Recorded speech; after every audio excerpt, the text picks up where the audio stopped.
ఆత్రేయ నియోజకవర్గ కార్యదర్శిని. మేము అనేక మార్లు ఆల్పడ్ ప్రాజెక్ట్ అధికారులకు చెప్పడం జరిగింది. ఇక్కడ సరైన సిబ్బంది కొరత వల్ల గేట్లన్నీ తిప్పుపట్టిపోతున్నాయి. కనీసం నెలకోసారన్నా గ్రీజు పెట్టాలని మేము చెప్తా ఉన్నాం. కానీ ప్రభుత్వాలు ఎన్ని మారినా కానీ ప్రాజెక్ట్ మీద అటువంటి పర్యవేక్షణ మటుకు చాలా లోపం కనపడతా ఉంది. ఇప్పుడు అదే రైతుల పాలిట శాపంగా మారింది. అదే సిబ్బంది ఎక్కువగా నుండుంటే ఎప్పటికప్పుడు గ్రీజు పెడుతూ గేట్ల కిందకి మీదకి దించుతూ పెడుతూ ఉండేవాళ్ళు. కానీ ఇప్పుడు సిబ్బంది లేక గేట్లు అలాగే తుప్పు పట్టిపోయి ఈరోజు రాకుండా ఇంత రైతుల్ని ఈరోజు రోడ్డు మీద తీసుకొచ్చే పరిస్థితి వచ్చింది. ఇప్పటికైనా పై అధికారులు వచ్చి అమ్మటే మోటార్ల ద్వారా అయినా రైతులకి నీళ్లు ఇవ్వాలని ప్రభుత్వం డిమాండ్ చేస్తాము. అదేవిధంగా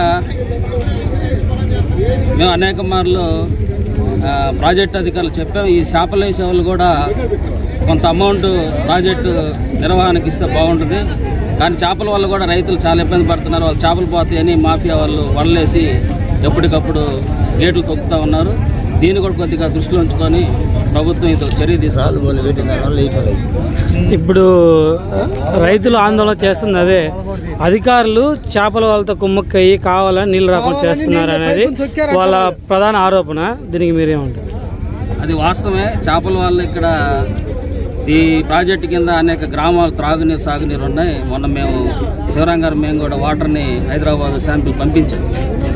హైదరాబాద్ శాంపిల్ వాళ్ళు చెప్పారు దీంట్లో చికెన్కి సంబంధించి కోళ్ళకు సంబంధించి వ్యర్థాలు కలుస్తూ ఉన్నాయి, ఇది తాగడానికి పనికిరాదని చెబుతూ ఉన్నారు. కాబట్టి చేపల మాఫియాను కూడా ప్రభుత్వాలు దృష్టిలో పెట్టుకుని వాళ్ళని ఇటువంటి చెరువులో వ్యర్థాలు వేయకుండా, ఒకవేళ చేపల జెన్యున్గా ఏంటంటే చేపలకి ఏంటంటే చెరువులో పుట్టి పెరిగి పట్టుకోవాలి. కానీ వీళ్ళు వదిలి దాన్ని ఫీడింగ్ ఇచ్చి దాన్ని నీళ్ళు చూపు చేస్తూ కింద రైతులను ఇబ్బంది పెడతా ఉన్నారు. ఈ మధ్యకాలంలో వచ్చిన ఇంజనీర్లు తలుపు కథలు దాన్ని తేల్చెళ్తే ఇప్పుడు లేపుతాం, గంటకు లేపుతాం, ఎలా లేపుతారు నాకు తెలుసా. చాలా ఇబ్బంది. ఒకసారి పడ్డాక తలుపులు లేవటం చాలా కష్టం. కాబట్టి మేము అది ఒకటే చదువుతున్నాం అధికారులకి, బోర్ల ద్వారా రైతులకి వాటర్ ఇవ్వాల్సింది ప్రభుత్వానికి.